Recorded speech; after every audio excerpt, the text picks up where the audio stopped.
Hi, I'm so happy you're here. Welcome to the Let's Keep Moving with Risha podcast. This is Risha. I'm a motivational speaker, content creator, and I love talking about things that will help you keep moving in your life, especially on areas like your life, mental health, love, growth, and everything in between. If you're ready, let's keep moving. I think this is the first time na I'll be talking about toxic family cultures kasi I'm all for understanding your family, intindihin mo sila kasi they didn't know any better during their time. Ang purpose or ang iniisip lang nila before ay ang kakainin nila and all that. So, I'm always in a space of understanding. And in this episode, I'm all for it. I'm still up for it. Gusto ko pa din yung idea na I encourage the younger generation to as much as possible understand their parents, understand their family, because that's all we can do for them. This is the first time that I'll be talking about certain Filipino culture that, if mishandled, can be viewed negatively. Yung mga experience siguro na nanonotice ko when it comes to familial expectations is yung mga random questioning na may laman.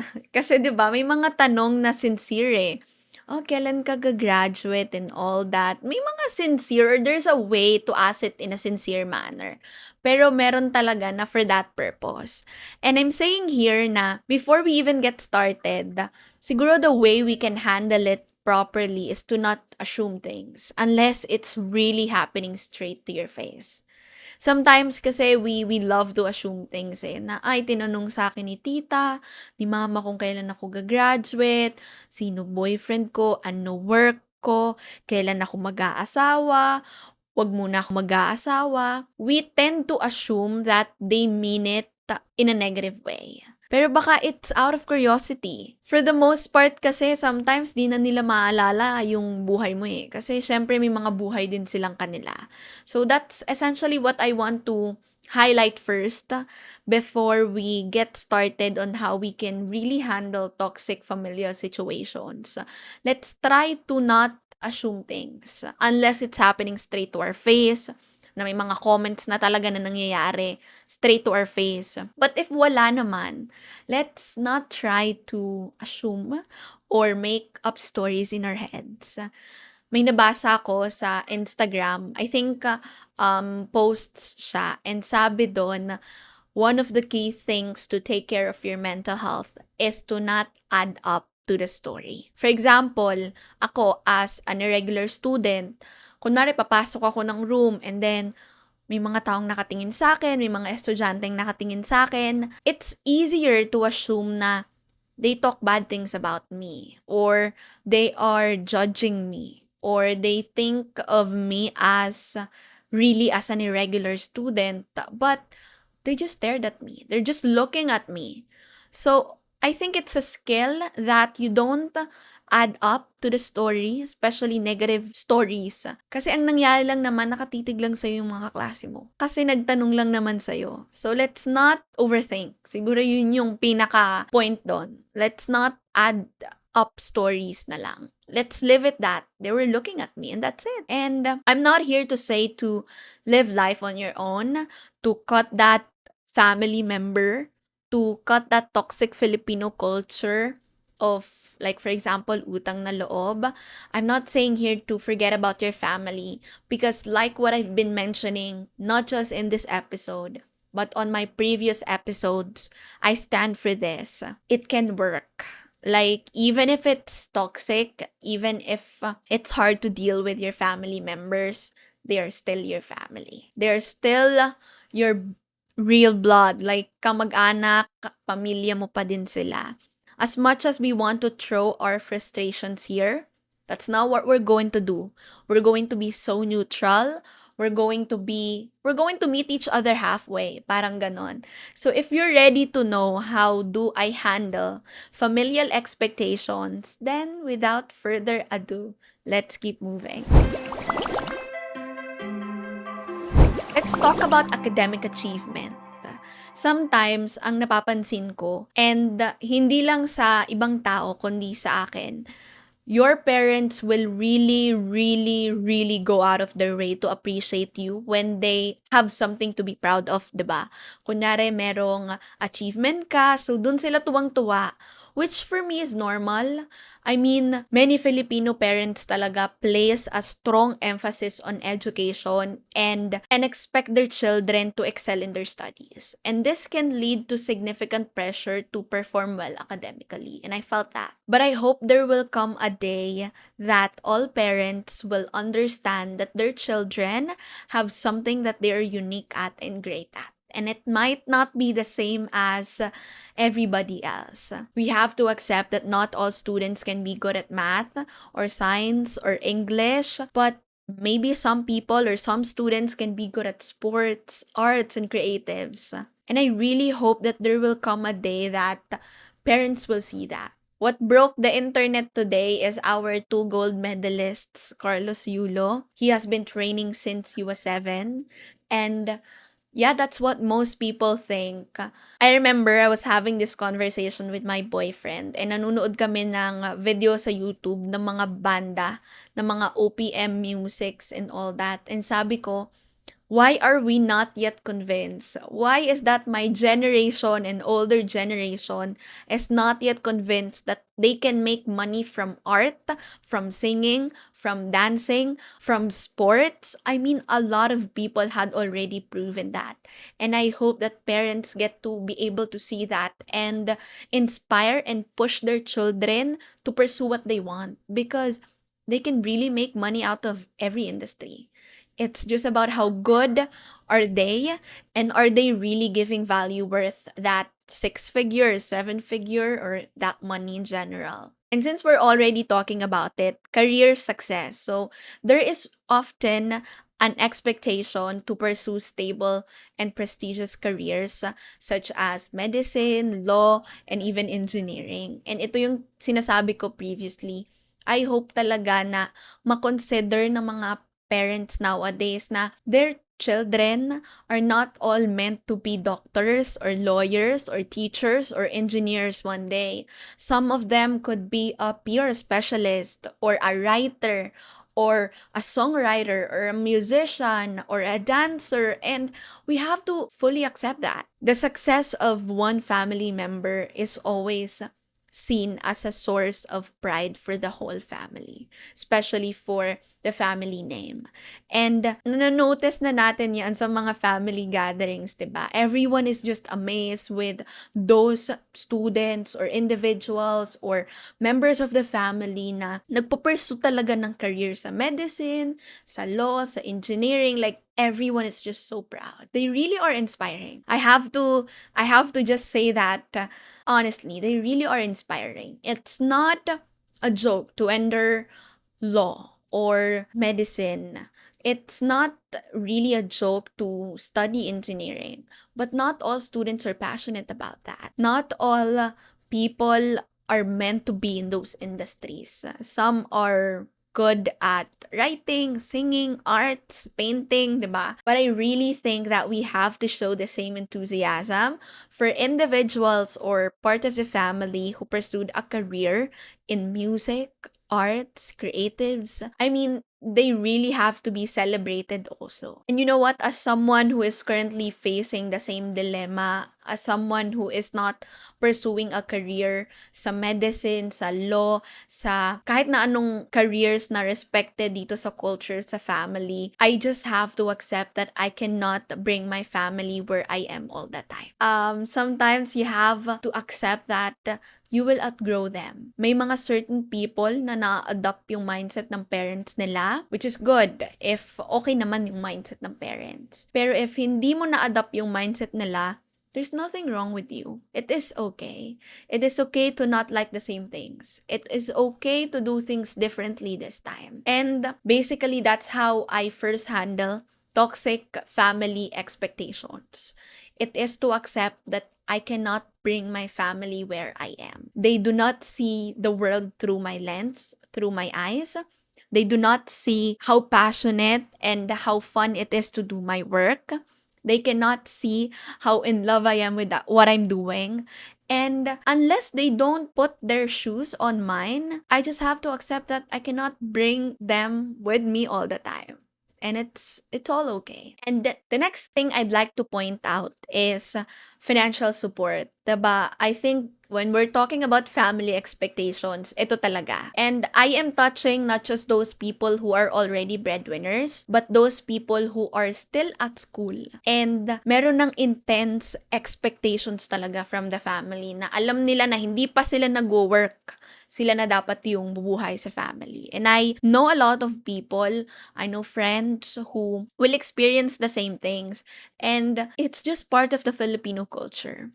Now, once children start working, there might be an expectation to contribute to the family's finances, helping with household expenses, supporting siblings' education, and assisting extended family members. Kahit pamangkin mo pa yan or pinsan lang, minsan napapaaral din, diba?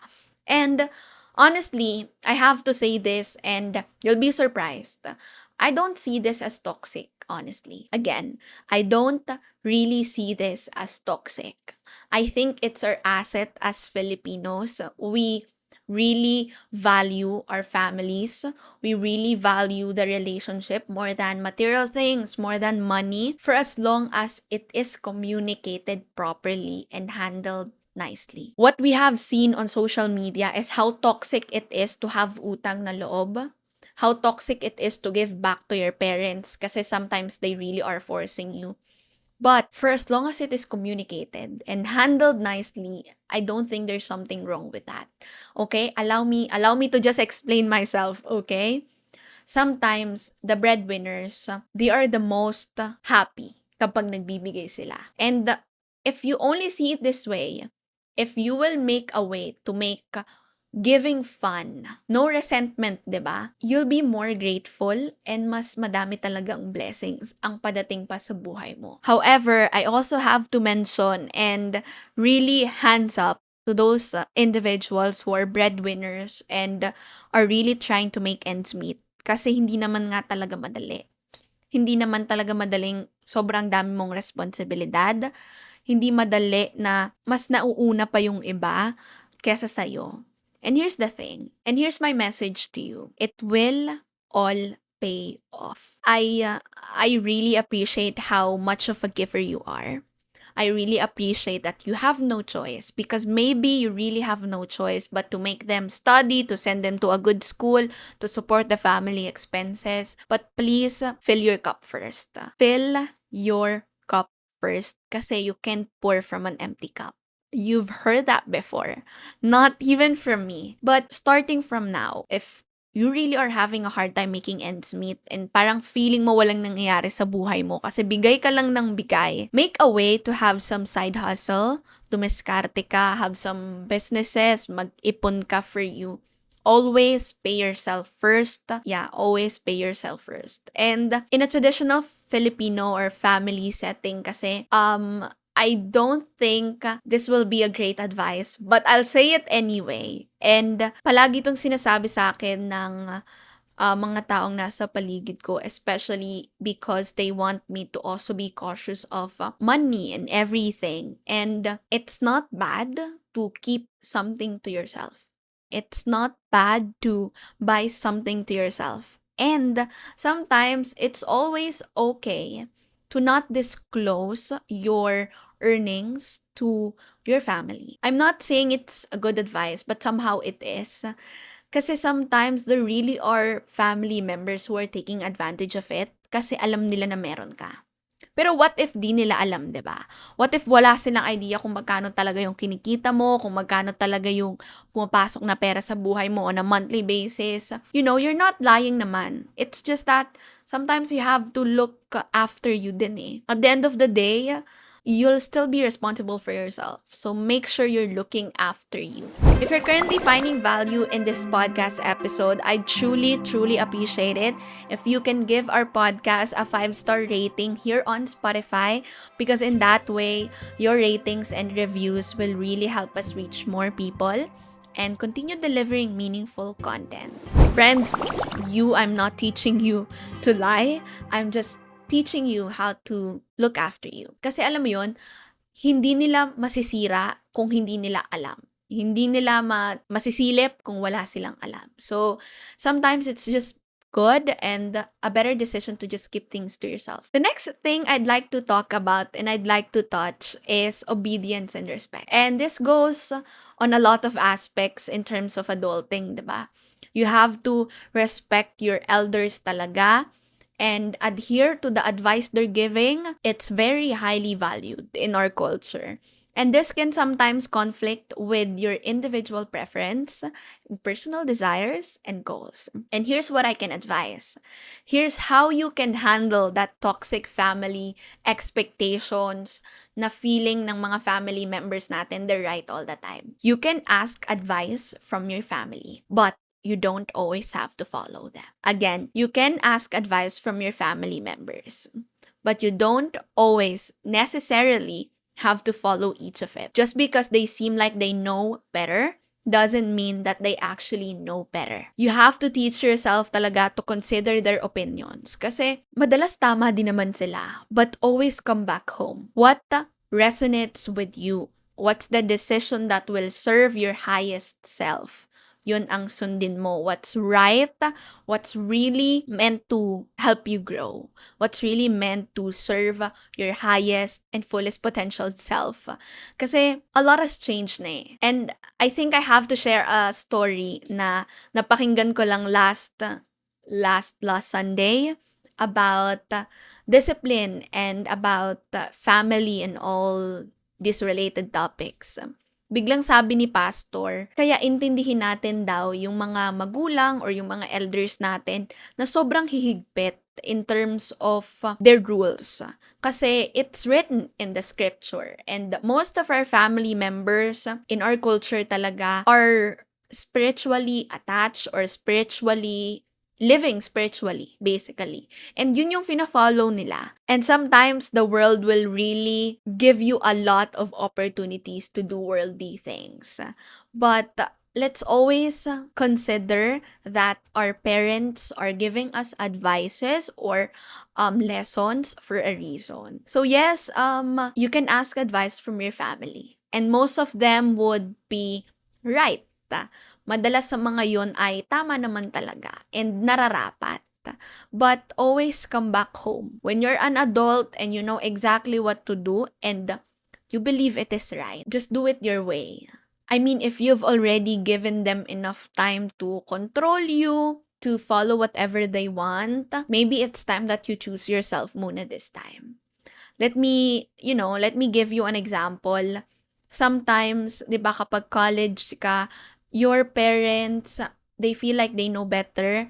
They feel like they know what's best for you, kung anong course yung gusto mo, kung ano yung path yung gusto mo, kung ano yung career na gusto mo.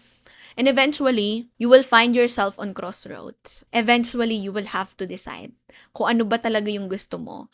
Right after college, right after school, and merong urge sa'yo to always ask your parents about it again. Kung ano yung path na gusto mo. Pero baka this time, it's time you do things your own. Kasi as long as you're giving your parents or your family the power over your decisions, they will continuously do that to you for the rest of your life. Especially if you're already noticing patterns. So, one thing to be reminded of, as long as you are giving your family or your parents the power to control your decisions, they will be doing it for as long as you are allowing it. So, there will come a time you have to choose a career for you, a man for you, a woman for you, and you just have to trust you. I mean, siguro naman matanda ka na eventually by that time and you can stand up on your own. So, make sure that you'll take ownership of your decisions. I mean, siguro isa sa mga dahilan din naman talaga kung bakit takot na takot tayong sumuway sa mga utos ng mga magulang natin or ng mga family members natin is because natatakot tayo doon sa moment na sabi ko sa'yo I told you so. Yung mga ganong moments na parang i-blame ka nila kasi you did things on your own. But here's the thing. The way we handle it is we take ownership and we take accountability. That if this works, or even if it doesn't work, ako yun. I'll take ownership, I'll take accountability. And I think that's the confidence that your parents want from you. They don't want you to mess up. because they know that you'll be running back home. So this time, even if it doesn't work, take ownership, own it, do not blame anyone. And I don't know sa kung paano yung way siya i-handle, but or paanong way or situation nyo siya ma-apply sa buhay nyo. But I think I touch it so general. You just do it or apply it on your own. Kasi I think you get it. Our parents, concerned lang sila sa atin talaga. They really love us to the point that they feel like they should control us so they can have control over the results. But this time, communicate it to them that whatever happens, whatever this path is leading you, wherever this career is taking you are taking ownership and you mean it. Your family, just like society, can be your worst critics. Sometimes you don't even have to go out to look or to have critics, but because it's already in the household. Lucky are those people who were born with such an understanding family, but for the most part, we're not all given that. But, di ba, before we even get out to the world, we have already been judged na sa family line pa lang natin. And I think at this moment, your overall takeaway from this episode is not to hate these people. I mean, that's the last thing I want from you to take as you go out after listening this episode. What I want you to know is that you do not do all this work to live up to people's expectations, even if it's your family. Again, you're not doing all this work to live up to people's expectations, even if they are your family. It's natural to want to make them proud. It's really natural to want to make them like they celebrate you. But I hope that it is not going to be the extent that you are betraying yourself. Sana sa dulo, piliin mo pa din ikaw. Sana sa dulo, piliin mo pa din ang mas makakapagpasaya sa'yo. I mean it when I said to you that you have to fill up your cup first. And you cannot pour from an empty cup.